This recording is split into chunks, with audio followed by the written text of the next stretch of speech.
대출 금리가 또 올랐습니다. 집 담보 대출, 전세 대출, 신용 대출 다 오르고 있는데요. 왜 이렇게 올랐는지, 앞으로 얼마나 더 오를지, 그리고 이자를 줄일 수 있는 방법은 없는지 오늘 아침 엔 라이프 경제산업부 구일영 기자와 자세하게 알아보겠습니다. 네, 구일영 기자. 이 대출 금리가 어제부터 또 올랐는데 얼마나 올랐을까요? 0.44%포인트가 올라서 주택담보대출 금리 기준으로 최고 6%가 넘었습니다. 예. 그러니까 내 대출이자에 직접적인 영향을 주는 건 코픽스라고 하는 건데요. 이걸 좀 쉽게 풀어서 얘기를 하면 은행도 대출을 해주려면 돈이 있어야 하잖아요. 네. 그럼 예금이나 적금을 받으면서 이자를 줍니다. 요 비용을 얘기를 하는 건데요. 시중 8개 은행의 예금, 적금, 채권 금리를 평균한 거고요. 이게 지난 월요일에 발표가 됐어요. 예. 근데 9월 코픽스가 나왔는데 이게 0.44%포인트 오르면서 바로 대출 금리에 반영이 된 건데요. 9월 코픽스가 3.4%인데 이게 10년 만에 최고 수치입니다. 그러니까 대출이자가 많이 올랐죠. 네. 이 코픽스가 올랐다는 게 혹시 일주일 전에 한국은행이 기준금리를 올랐던 그 영향을 받은 걸까요? 그 한국은행의 기준금리가 바로 예적금 금리에 영향을 미치기 때문에 예. 이 코픽스 영향을 많이 주는 건 맞습니다. 그런데 지난주 오른 게 바로 영향을 준 건 아니고요. 지난 8월에 0.25%포인트 기준금리가 올랐었거든요. 네. 그게 9월 예금적금 금리에 반영이 됐고 이 코픽스가 오르게 된 겁니다. 그러면 8월에 기준금리를 0.25%포인트 올린 것 때문에 지금 대출금리가 0.44%포인트가 오른 거잖아요. 그렇죠. 그러면 지난주에 0.5%포인트 또 추가 금리 인상을 했으니까 앞으로는 더 오르겠네요. 네. 다음 달에는 이 주택담보대출 금리가 7%가 넘을 것이다. 이런 얘기까지 나오고 있습니다. 예. 이제 게다가 코픽스 상승하는 폭이 보시면 알겠지만 기준금리 상승폭보다 더 크단 말이에요.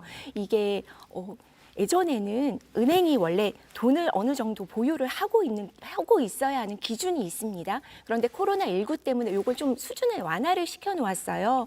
그런데 이제 예전 수준으로 조금씩 이렇게 돌려놓고 있는 상황이거든요. 예. 그렇다 보니까 은행이 돈을 더 확보를 해야 되고 그래서 예금 적금 이자가 올라가고 있는 금리가 올라가고 있는 상황이에요. 근데 이거보다 더 큰 문제는 애초에 이렇게 금리가 오른 것이 미국이 금리를 많이 올렸기 때문이잖아요. 네, 그렇죠. 근데 미국이 0.75%포인트씩 큰 폭으로 자이언트 스텝이라고 불릴 정도로 금리를 올리고 있는데 연말까지 더 오를 거라는 예상이 많습니다. 그럼 여기에 대응하기 위해서 한국은행이 또 기준금리를 올리겠죠. 그렇죠. 이렇다 보면 연말에는 주택담보대출 금리가 8%를 넘을 수 있다. 이런 전망도 나오고 있습니다. 그러니까 다음 달엔 더 많이 오르고 연말에 추가로 더 오를 수도 있다는 전망이 있는 상황이에요. 근데 또 영끌족이라고 하죠. 최대한 빚을 낼 수 있는 빚을 다 내서 집을 산 이런 분들은 어떻게 하면 좋을까요? 정말 걱정이 크실 텐데요. 한번 생각을 해보실 수 있는 게 금리 상한이 정해져 있는 그런 대출 상품들이 있습니다. 그러니까 예를 들면 금리가 1.5%포인트가 올랐어요. 그런데 나는 처음에 정해놓은 상한선 0.75%포인트까지만 더 내면 되는 그런 상품들이 있는 거거든요. 네.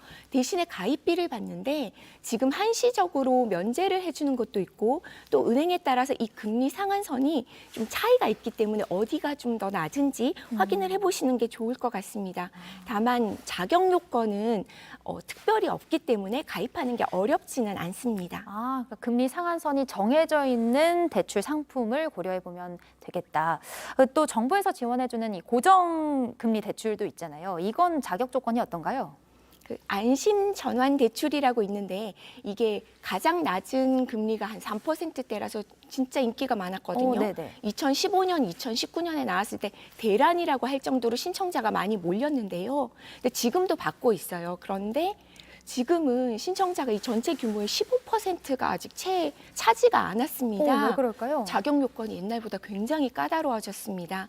일단은 4억 원 이하의 집 한 채를 갖고 있어야 되고 여기에 부부의 소득을 합쳐서 연간 7천만 원 이하라야 합니다. 그런데 아시다시피 수도권 집값이 지금 어마어마하잖아요. 네. 그리고 전국 평균으로 따져도 전국 아파트 가격 평균이 5억 5,600만 원이거든요. 그러니까 이건 너무 비현실적인 기준 아닌가 이렇게 국정감사에서도 지적이 나왔고요. 예. 그래서 조만간 이 기준을 조금 완화시킬 오. 예정입니다. 네. 그 정확한 액수는 이달 말에 발표가 되고 11월 7일부터 신청을 할 수가 있는데요. 아마 6억 원 정도로 집 가격이 좀 올라가지 않을까 이렇게 보고 있지만 정확한 기준이 나올 때까지 좀 지켜보시고 결정을 해보시면 좋겠습니다. 현실을 반영해서 기준이 좀 조정될 필요는 있어 보입니다. 전세자금 대출 받으신 분들 같은 경우에 특히 더 부담이 크실 것 같아요. 도움이 될 만한 정보 또 없을까요? 바로 지난주에 주택금융공사에서 원래 전세대출 보증이라는 게 있는데 이 한도가 2억 원이었거든요. 4억 원으로 올랐습니다. 그래서 전세금 모자라서 뭐 신용대출 받고 이런 경우들 있잖아요. 예. 이런 분들한테 좀 도움이 될 것 같고요.